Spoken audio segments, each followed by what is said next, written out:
But can you tell the people, bro, how did you get into the life insurance space? Because I actually don't know, like real Yeah. quickly. So I was in door-to-door sales, so I kind of had an upper hand getting into it. I did it for 2.5 months. I had a good buddy, Frisian Dvorak, who also did 100,000 first, month in the business. He got me into it. He taught me everything I know about sales. We did door-to-door sales together for 2.5 months over the summer. I made about 41,000 in 2.5 months. Solid money, but not life changing. I was looking for more long terms, more to build a career. I'm not just a summer sales job. And then Frasier knew Ross and Stan from high school, and so we made the jump over here. Got recruited. Got you, got you, got you. Okay, dope, dope, dope. So came over here door to door. And before we hop into like mindset, bro, what do you feel like door to door helped with the life insurance space? Like that's I sold door to door, so I already know. But for the people that don't, what were kind of your biggest takeaways that translate to this industry? Sales skills, obviously, that goes without saying, and I think work ethic too. Work ethic is a really, really big thing. Just knowing that. Also, I think the amount of time that I was out there, I knocked doors for 75 days. The guy who knocked doors the least amount, like right above me, knocked for like 95 days. So I knocked the absolute least by a long shot. Yeah. And so I was hungry to get back after it. And I had a chip on my shoulder. And so I think that was a big thing. It set me up mentally to go crush for this. As far as more generic, though, for the average person, how door to door can set them up to perform really well in life insurance, work ethic, sales skills. I think those are the two big things, to be honest. I know it's kind of an obvious answer, but that's what it comes down to. No, it's truthful, truthful. So I do want you to hop into it now. Give him the sauce, because before we hit record, I was like, yeah, yeah, yeah. Before you go, hit the record button. So, bro did $100,000 on his own pen, an agency. So I will repeat disclaimer: not all agent leads. Some of them, especially towards the end of the month, because that's when we started this relationship, and he's crushing it. But I want you to just talk to them about. You were about to say there's really three things that helped you or that you were kind of focusing on. So could you share that with like newer agents or agents that may need help, please, brother? Yeah. So work ethic, mindset, skill. It goes without saying those three are it's so simple, but I think not everyone's producing 100,000, right? So it doesn't matter if it's simple, not everyone's doing it. Start with work ethic because that's the most important. You can be not very skilled. I have some guys out here who are not very skilled who are making a lot of money because they work and work and work and work and work. They don't have an off button. So the first thing, work ethic. If you're not working at least 70 hours a week, what the hell are you doing? Like, I don't care if you're producing $100,000, if you're producing $10,000, you should be working 70 hours a week. That is like first and foremost. You have to be working that much. I think that ties into mindset. When you're at work, you're not scrolling reels while you're dialing. You don't have a dialer in front of you and you're not scrolling reels while you're doing that. You're not texting your buddies. You are locked in. Your computer is in front of you. You are tunnel vision on selling. That is the only thing you think about for 10 hours a day, 8 hours a day, whatever it is to get you to that 70 hours a week mark. So that kind of goes into mindset. Second, I could talk about mindset for the next hour. That is my bread and butter. I think I'm not saying anything crazy. I speak with a lot of conviction, which goes into skill, which I'll hit on in a sec. But more than anything, mindset. I am so detached from the sale.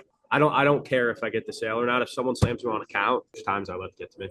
For sure, like everyone. But ultimately, it does not matter. Like I don't care about the sale. I do not care. I care about getting better at sales every single day. I don't care about the money. That is the last. I don't check my bank account. I don't care. Like I really don't care. I'm gonna have an M4 in 3 weeks. That's gonna be awesome. But like I don't like all these material things, all the money. It's so obsolete. The thing that I care about is getting better at sales every single day, and that is the only thing that I'm attached to in my life right now. Because I know if I do that, everything else is going to come. Am I in the shop for the money? Yes. Am I also in the shop to change people's lives, give them an opportunity? Absolutely. Ultimately, in sales, you're trading your time for money, though. But I'm not going to go be so focused on the money. I'm going to be focused on getting better at sales every single day because I know the money and everything else is going to come. Right. So I think that's the first part of my mindset shift from being an average producer to a high level producer. And then skill. You can probably hear it in my voice right now. I speak with a lot of conviction.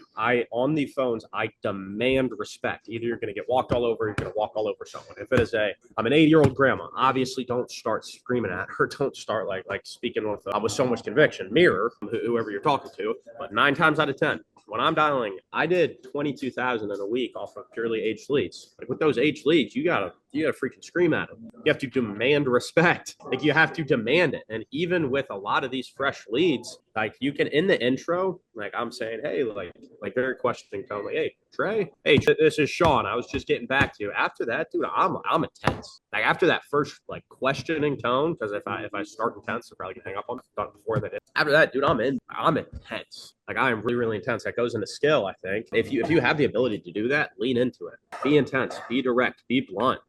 There's so many, I've seen so many people, oh, so we're going to do a medical information bureau check it's a 7-year prescription check, and I'm going to send this over, blah, blah, blah. What's a good social security number for you? Like, dude, just be direct. It's life insurance. All right, cool. Best address is this. Okay, what's your social? You don't want to give me your social? Okay, we're going to do a 7-year prescription. If you want this, we got to get your social. What's your social? Like, just be direct. Don't beat around the bush. Just shoot for it. Like, just make it happen. And I think that's the biggest thing for skill, just being super direct. I would say those are my those are my 3 points. I want to talk about something that I think is you might not know it's a big skill, but I respect it because I feel like a lot of people underestimate it. I've seen you don't always close IULs with IUL leads. So can you walk an agent through? Because I hear that all the time. I know you know the answer, Yeah. but layman's Yeah. man, dude, Shabir, I can't close these, bro. Everybody's not qualified for an IUL. Like, dude, what do you say to that? Because at the end of the day, I can already tell based off your closes, you have the mindset. But why are you still helping them, even if it's not an IUL? Because you know everybody's not qualified. Can you walk a new agent through that situation or how that works, please, brother? Absolutely, dude. So I figure out their needs before I'm through an application. So your main goal with this is for the cash value,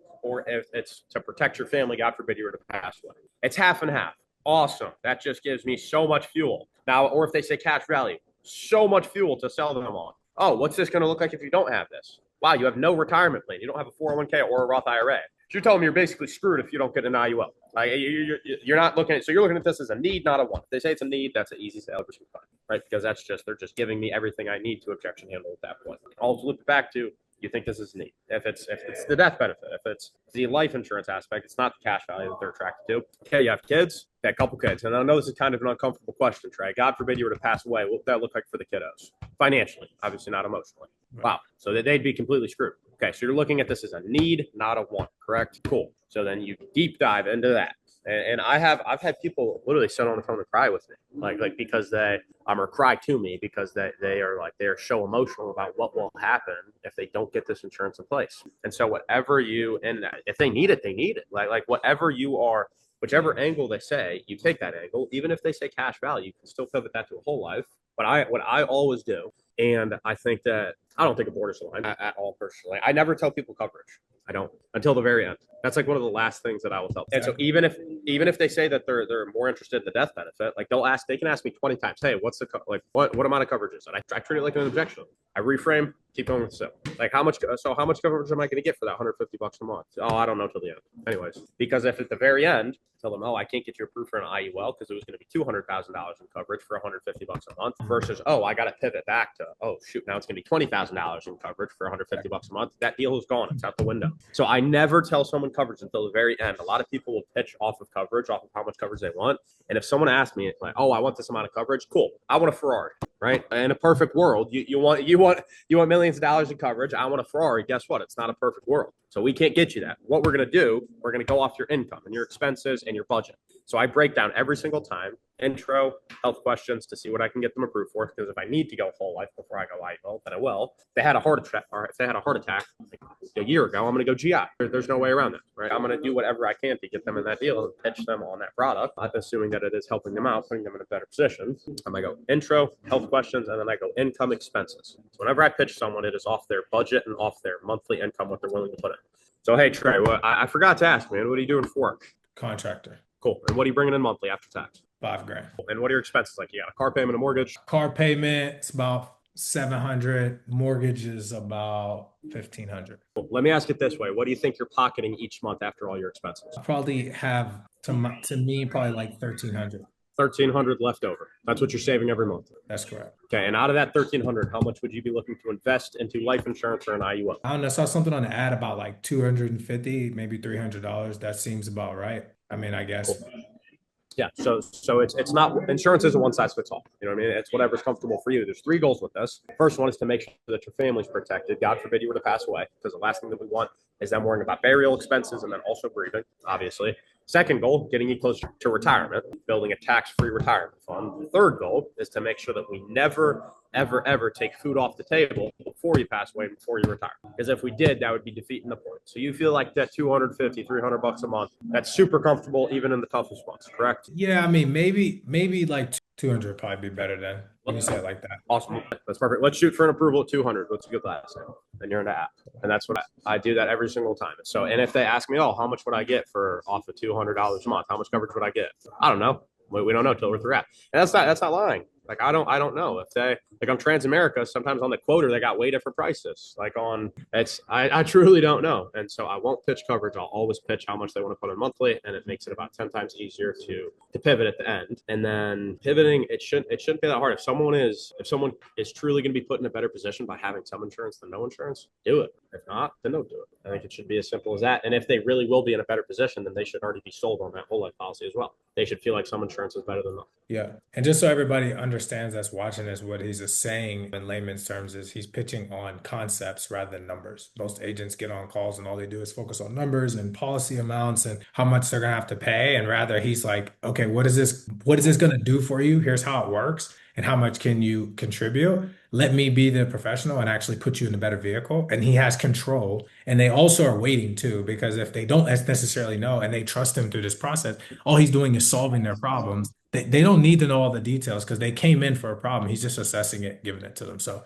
dude, that's fire, bro. I knew you did that because when I see a fire like a dog agent it closing a variety of different carriers off of one lead type, I'm like, yeah, he knows how to sell. Like he actually knows how to help people. Because a lot of agents, bro, as you can imagine, I'm sure you hear it all the time. They just want to push products. Like I gotta push an IUL, I gotta push a term for mortgage protection. They can't wrap their head around it, bro. And I'm like, dog, you'll never grow as an agent or make a lot of money until you can do that. So, dude, that's fire, bro. Is there anything? I know we're getting close to the end. Is there anything that you want to leave? We're definitely gonna have to have a part two at some point. But is there anything that you want to leave agents with, bro? Just in terms of like leads in general. Obviously, I know you crushed off our first pack, and we're continuing to work together. But outside of that, is there anything that you just want to leave to agents, bro, that are coming to work with us or buying high intent leads or just anything, bro, that you think would be valuable for a new agent? Just work and work and work and work and work. Don't stop. Like, don't have an off button. I think, like, am I skilled? For sure. Am I talented? I'll toot my own horn for sure. Like, do it. Do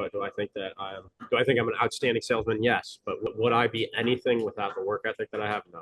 Not even close. Not even if I was working like three-fourths of the hours I was working right now, I wouldn't be the man that I am right now. Like it's just everything comes down to work ethic. Like just work. If you're in life insurance, you're probably 100%. 99% of people are 100% commission. Like if you're taking a shot on yourself with a 100% commission job, like act like it. Like work the hours, put in the time, put in the effort. Like just make it happen. Yeah, for sure, brother. Well, I appreciate you hopping on. Like I said, I'm sure we'll meet up. We'll have a person link as well when we come out to the office. But I do appreciate you hopping on. And for anybody that has questions or wants to get in contact with them, reach directly out to myself or your rep, and I'm sure he'll tap in with you guys. But outside that, I will see you guys next time. And peace.